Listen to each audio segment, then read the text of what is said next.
Okay, so for everybody joining us out there at REI Nation today, what I wanted to do a little bit differently than a normal Wednesday is I wanted to start with a rental property update because we have some data. The last update we did on rentals, I believe, was around the 2nd or 3rd of September. So here we are about 2 weeks later, and we have some data that I wanted to share today. So let me pull it up here real quick.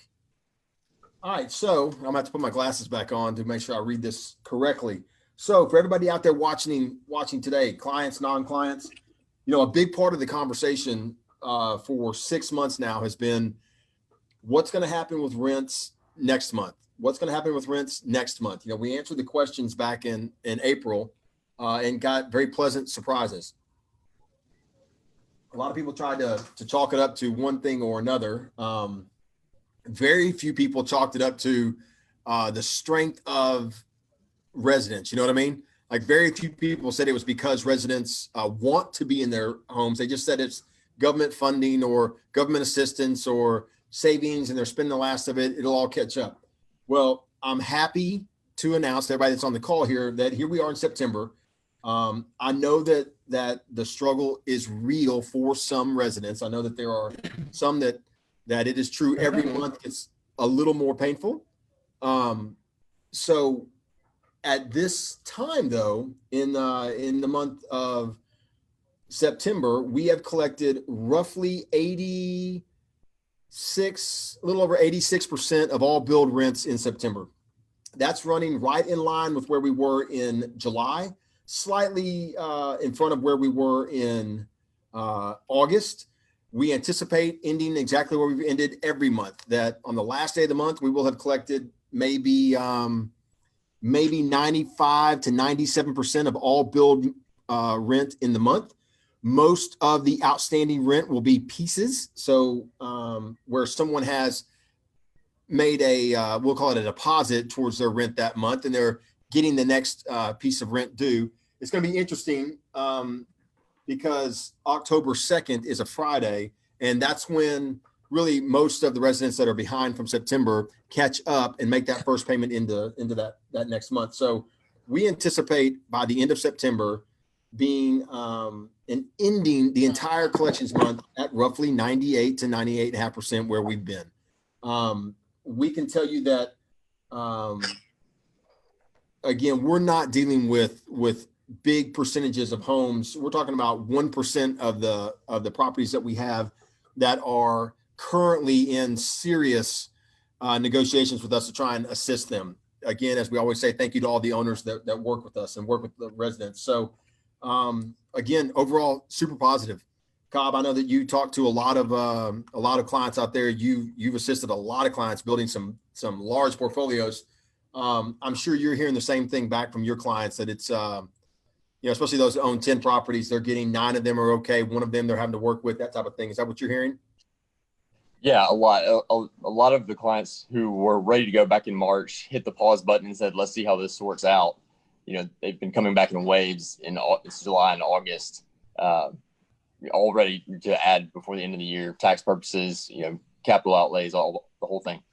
And that's because that's on the buying side, but that's because the rents are going the way that we expected them or really kind of, I wouldn't say expected, because at first we didn't expect it to be this way, but the rents are going the way that it's positive. Totally. Yeah. I mean, especially my WOW clients with more than 5, they were very nervous as I was with my own properties and you as well with yours. Sure. So once we saw that everything was, our business really hasn't changed much at all on the data, then let's go put the gas pedal back down on the floorboard and finish strong this year. I'm looking for my renewals report, which but I'm having trouble putting my finger on it. It's there it is right there. So this is a renewal update. So our renewal for our goal for the month was to get 172 renewals for the month of September. So for those of you that are new to these videos, what that means is we want to have 172 properties that prevent a move out this month. Our team works a little bit in advance, but some of those 172, the goal for September will be leases that were supposed to end in September. Some will be from October, some will be from November. But bottom line is we're trying to prevent 172 move outs this month. I think she's going to come real close. She did 161 lease renewals last month. It's just unbelievable. The goal that Amanda in our offices are doing right there with the renewals, because that is that's a bottom line impactor for investors. You know what I mean? Mm-hmm. What do you hear from your clients when we tell them that we got again, you got somebody that's got a multi-property portfolio, and we tell them that we've prevented multiple move outs in a year to keep all their properties occupied longer? Well, it's usually one or two things. It's number one, I hear, especially from clients who have properties with other property management companies, no one does anything proactive. And you and I talk about it all the time, that in the property management industry, a lot of times we love our competition because the bar is just so low. But that's what it comes down to, is no one else is doing that, or very few people are doing that out there. And it's probably the most underrated thing that we do as a company. That really moves the needle on the bottom line for the client. Absolutely. Well, I got one more piece of data to share, but I am hoping that we're able. Okay, so I'm hoping that Paula has been able to call in. Paula, are you with us?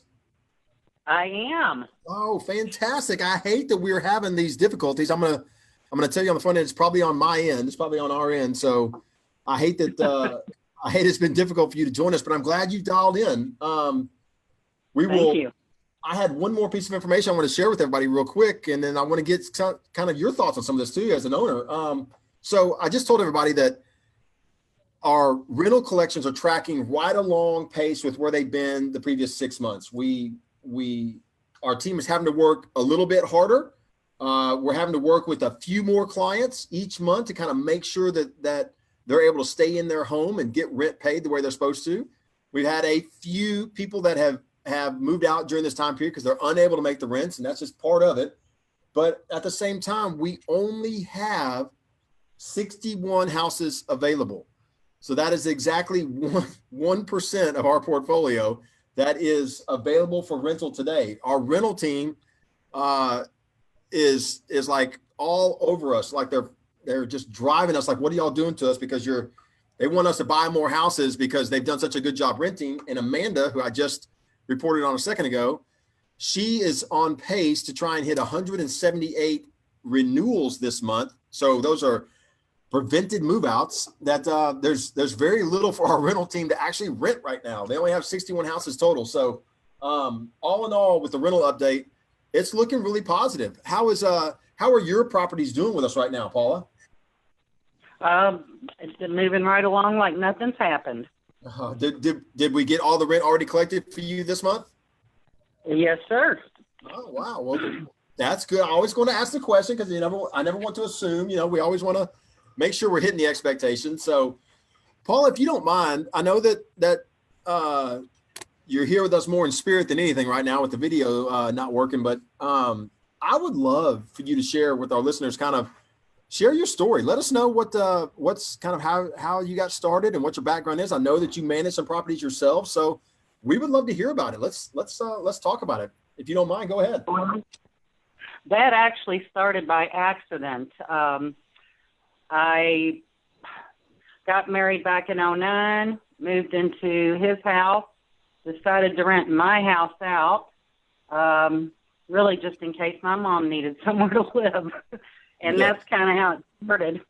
Excuse me. But no, unfortunately, I had to retire early back in 2011 due to some health issues. And I had always been a hands-on kind of fix-it person and never had the business mindset. So in chewing over some ideas, what am I going to do now? I can't just sit around and not do anything. I don't know how anybody can retire, to be honest with you. I went to a free seminar with my sister. That was back, I guess that was along about 2016. And was introduced to real estate investing, which I had never considered. Really? Excuse me. I apologize ahead of time for clearing my throat. My allergies are driving me crazy. That's okay. So we went to this free seminar. I was hooked. I wanted to give it a whirl, and unfortunately, feel as though I got scammed out of quite a bit of money. But before we severed ties with these scammers and found affordable resources online, I was introduced to Memphis Invest, which I apologize. I will try to remember to call it by the right name. No, it's okay. That's our legacy. That's who that's who everybody kind of knows. That's the brand we built over the years. Of course, we're REI Nation now because we're so many other markets, but believe me, it's not insulting to call us Memphis Invest. There's a lot of people that wish they were named Memphis Invest, believe me. Got it. Well, I decided the way I was introduced to Memphis Invest was through this solo K program, or just the idea that I could purchase rental properties with my 401k. And since I had a bit of a bad taste in my mouth from back in 2008, where I lost half of my 401k, I decided I wanted more control over what was left of it. So I purchased 2 properties down in Memphis back in January of 17. And after that, my sister and I got a brainstorm and decided we were going to flip a house. That was in 2018. That was our first and last flip. It was successful. We did make a profit, and actually we did really well with it, but it was too stressful. We didn't have contractors or vendors lined up beforehand, so it was always kind of a scramble situation of, oh my gosh, who are we going to get to do this? Who are we going to get to do that? We did quite a bit of the work ourselves. We're really good at demo. And did a good job at the demolition part of it. That's the fun part, isn't it? Yeah. I wish we'd had a little bit more of it to do towards the end when I needed to take my frustrations out on something. Uh-oh. But, anyway, we flipped a house, got that out of our system, and I did end up purchasing one other house here locally, a rental property. So that brings my total portfolio to 4. Yeah. 2 with you all and 2 on my own. And honestly, that was driven by the need to get my husband retired. Right. So we're still working on that, and life is good. So how was? I'm sorry. So tell me, how was the? So you say that you started off buying with us, and you got 2 properties, and you did your one up there in Kentucky on your own. Tell me what you think. What's I guess compare the 2. What's the biggest difference between the 2? I guess, and I know that time, but how's it make you feel to have a couple that are passive versus something that's also active? Well, I can tell you that there's pros and cons in both, obviously. Sure. And I have to say that not having to have hands-on my properties in Memphis is a pro and a con, because I do tend to like to do things myself. Sure. I actually have wonderful tenants here, and I do like, that's another thing I do like, is having that relationship with the residents of my 2 properties here. Not having any personal communication with the residents down in Memphis, there's been things that have come up where I really wish I could reach out to them and let them know I really am here for you, Right. Yeah. But I'm just going over some notes here that I jotted down this morning. Excuse me. I can tell you, I really don't care for the emergencies, the weekend or late night phone calls, although I haven't had to deal with that too much. It's just nice, the properties that property management, Premier Property Management takes care of. I don't really have to worry about that. So that is nice. Let me see. So you worked with Mark back when you got started, is that correct? Yes. Have y'all ever met? I know that's kind of virtual at this point, but We have not. well, Paula, this is Mark. Paula. So talk a Hi, little. Mark. Hey, Mark, do you recall back when you were helping Paula pick out her houses? Do you recall that process? I do. It's pretty rare that a client makes me laugh as much as Paula did in that first conversation, getting to know each other. You know, I usually come in and the new client's nervous, and I'm the one trying to, you know, keep it loose and make everybody comfortable. Paula did that for me. I'm surprised, actually. That was a little stressful. And I know that I'm the norm, not being one of the owners that has never seen, in person, seen the properties. Yeah. So, and I do vaguely remember dealing with Mark on those two homes, and he must have made me feel very at ease for me to just pick something without actually seeing it, putting my hands on it. Sure. The words I always use, Paula, are comfortable and confident. You know, we walked through that process together, and on that first call, you and I are confirming the criteria for the property that I'm supposed to be looking out for you. And then from there, you know, that's what our team does, is we go find the property that matches your criteria. And that's what we did. And, you know, once we found a property that we both agreed matched your criteria, that would be a solid start. And it checked all the boxes. You know, I asked you, I said, are you comfortable and confident? And you said yes. And there we go. And the rest is history, right? Something like that. So Paula, what are your plans? Are you planning on building more portfolio, or what's like as an investor, what do you kind of, where's your head today as an investor? What are you thinking? I'll be totally honest with you. I am up in the air right now. I would like to add some more rental properties. I don't know if I should. I don't know if this is going to be, if this is going to be adequate for us. And I'll be honest with you, I am worried to death about what might come after November, after the election. It's valid. Are we going to be in a recession again?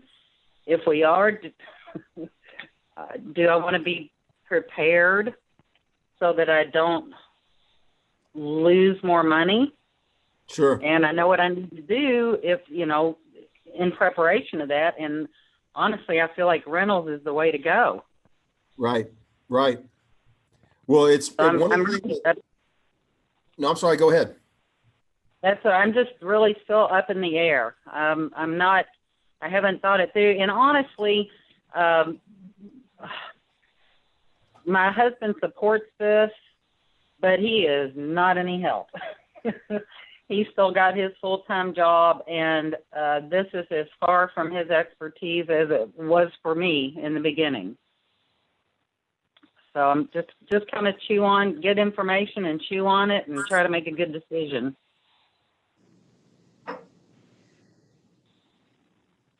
Uh-oh. Have I lost you all? Lost Chris.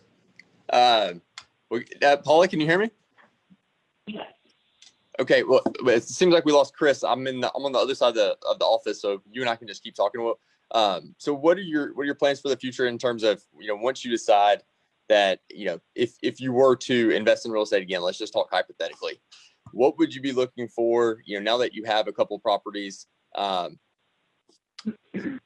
Are you still with me? Okay. What would you be looking for in your next property? Would you be looking to diversify at this point? Would you do anything different from the properties that you already have? Would you be looking for something different? If you could kind of do it all over again, I guess is another way of asking it, would you? And if so, what would that look like?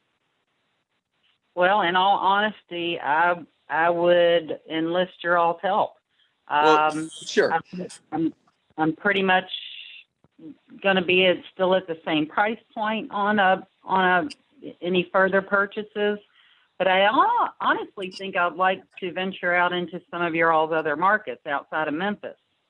And that's always smart. I always tell folks, once you have at least 2 properties in one market, number 3, number 4, maybe number 5, that's the point where you need to diversify geographically. And that's one of the things about our company that we offer that really nobody else out there does is, I know of a couple of turnkey companies out there that offer 2 markets, but no one offers 7, soon to be 8, maybe 9. So that would definitely be something to look into. How has the customer service side of the company been for you in terms of being there for you and being able to guide you when things do go off the rails? I mean, you invest with a company like ours because 99% of the time we keep you on track. But to me, what I always say is, even more so, you invest with a company like ours because we get you back on track when that 1%, happens. We communicate at a high level when that happens, and we get you back as faster than anybody else. How has that experience been for you?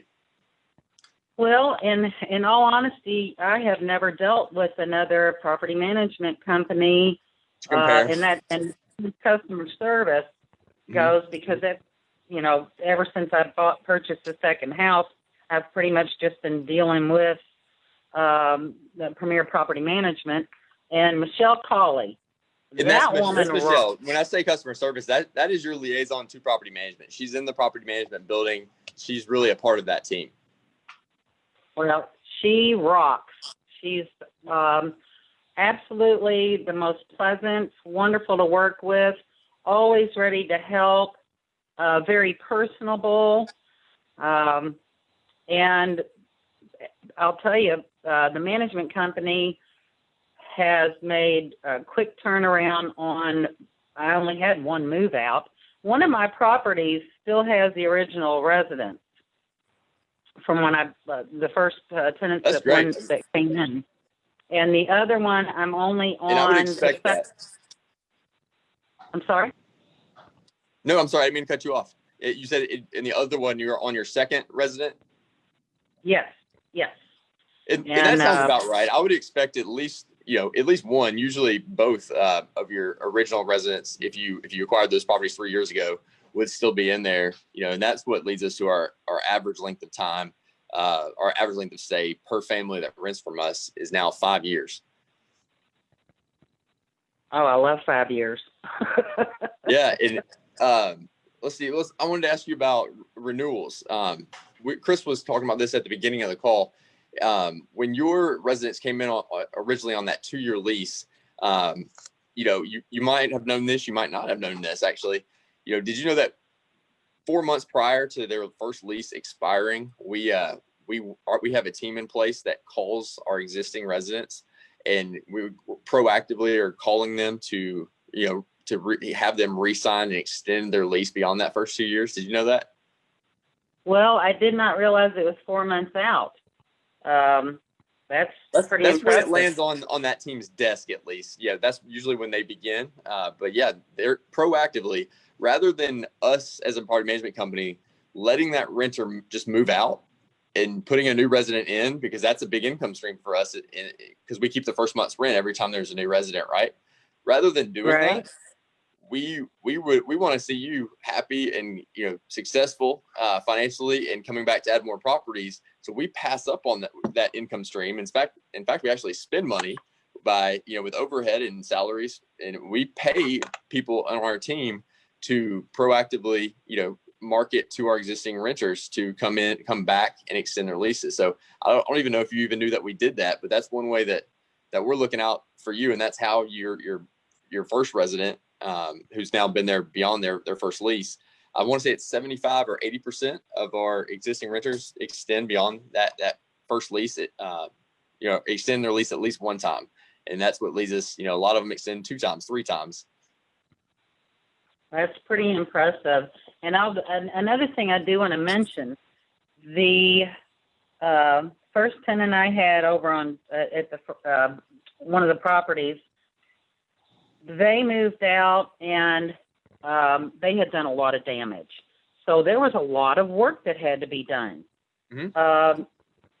I tell you what, you guys turned that house around so quick and placed new tenants. I know it was within a month, and that makes me happy. Well, I appreciate you saying that, because when you bring something like that up, someone in my position right now on a call like this, the fear is going to be that you're about to say it. There's no way that there should be those kind of costs involved. They hadn't been there that long. If you've been doing this as for any length of time, you know that it might be your first house, it might be your 10th house, but sooner or later, if you're investing long enough, you will have an eviction, you will have a heavy cost move out, something like that.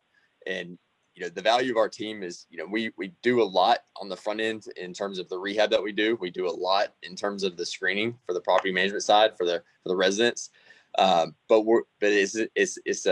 it's as much an art as it is a science to find that average, that great resident is going to stay a long time. And the second that the clothiers can find the total solution for perfect residents that are going to stay in their lease and keep the property perfect, and the second that we can find that solution for my properties, then I promise we'll share them. We'll share that with we'll share the secret sauce with our clients. But the important thing is that when they moved out, we were in the property within 24 hours.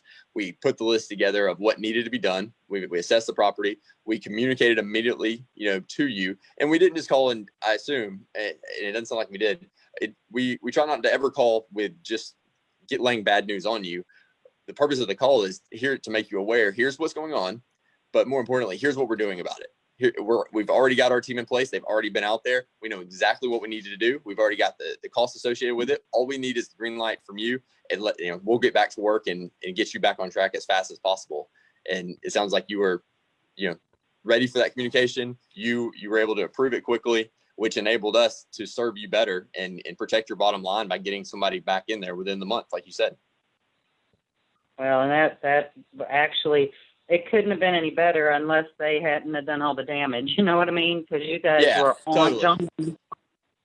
Totally. But I get that. Having owned, rental properties, it's expected. You have to figure it in on the cost of doing business. Yeah, and I don't know during that process, and we'll wrap it up here in 1 second, but I want to just point out, a lot of property management companies, most property management companies actually, when something's going on like that, that's a 1 to 2 week, ordeal where you had to be paying attention. You wanted an update, and while we were in the property, getting it back ready, getting it rented again, 1 to 2, maybe 3 week process. During that time, you had Michelle's direct number. You had one point of contact that was going to answer your call or call you right back. You never once had to call into a switchboard and leave a voicemail or talk to an automated system, did you? No, sir, not at all. And that carries its weight in gold. It's worth its weight in gold to have that contact and to avoid your calls. Yeah, that's exactly right. There's no reason to ever duck our clients, and especially early on in a relationship, like it sounds like this renter was with you. It gives us when something bad happens, I always say I see the value in it when it happens early, so that it should make you comfortable as a new client to early on see how our team responds when something happens, when it goes off the rails. And how, if you were to invest with us and hold properties for 15 years, wouldn't you rather know and have that confidence in year 1, maybe, rather than get to year 5, year 6 and still have that anxiety of, I don't know how this is going to go. I know something's going to happen. It just hadn't happened yet. But we were able to get that out of the way early, and I'm sure that's kind of made it a more increase your confidence in us that, okay, I'm okay. I've never seen this property that I've acquired, or properties. I've never met these folks in person. I might have never even been to Memphis, but I have that confidence that they're looking out for me and they communicate. I can get them on the phone and they know exactly what's going on and what they're doing to protect me. Absolutely. And I have never been to Memphis, but I do intend to go. Well, good. We'd love to have you. We do not take it lightly. It's something that we talk about literally daily around here. That like I said, most of our clients, and I mean over 90%, have literally never, seen the houses that they've acquired. I would say 99%, never, at least before they buy them. They might come see them, later on down the road when they have 5 or 6 and they want to take a trip to see it. Most folks, I'm saying over 90%, have never met us in person, at least before they begin investing. And most of them have never even been to the markets where they're pulling the trigger on the first property. And we don't take that lightly at all. So that's why we the worst thing that an employee of this company could ever do is duck a phone call from a client. Because that's how we built our reputation. That's how we built our company is taking care of folks with a high level of communication. Well, Paula, thank you so much for being on the call with us. We're going to wrap it up here. I'll leave you the last words. Do you have anything else? I do want to give one other shout out. Sure. It's been a few weeks ago. I had one of the properties needed, their AC went out. Excuse me. Michelle was out of town, and I was searching through my emails trying to find the name of the young lady that contacted me. I never could find it. But she got a hold of me to let me know because it was going to be an over $400 cost. Quality of life, yeah. Quality of life issue, yep. And we didn't come to a resolution because I was like, well, maybe we just need to replace the unit, And before it was resolved, it was end of the day on Friday. I got another email back, replied to all, and a gentleman by the name of Nathan Gray gave me a call, talked me through everything. We came to a decision on what work I wanted to have done, and it got taken care of. Well, Nate happens to be the one of the VPs of the company, and he's literally the head guy at Premier. So that just kind of tells you a lot when the boss of that side of it is working like he was probably the last one in the building taking care of something for a client, but equally so he was taking care of that issue to make sure that our resident who we serve you as a client as an investor, but we also serve the family that's renting from us. And we expect, and the clothiers expect our team to have quality of life issues taken care of for our residents, within 24 hours, if at all humanly possible. And if that means rolling your sleeves up and staying late on a Friday night, it's important that we do that. And what that does is, down the road, it almost takes away or reduces the chance that the resident will not extend their lease. It really reduces the chances of that down to almost zero. Because what other property management company is going to take care of that, on a Friday night? They're not. They're going to call in to a voicemail, and it will probably get returned Monday. And in August in Memphis, you might as well be walking on the sun. So, that renter is probably going to have a bad taste in their mouth when it comes time to extend. Well, Paula, we really got to wrap it up. Thank you so much for being on the call again, and we'll talk soon, okay?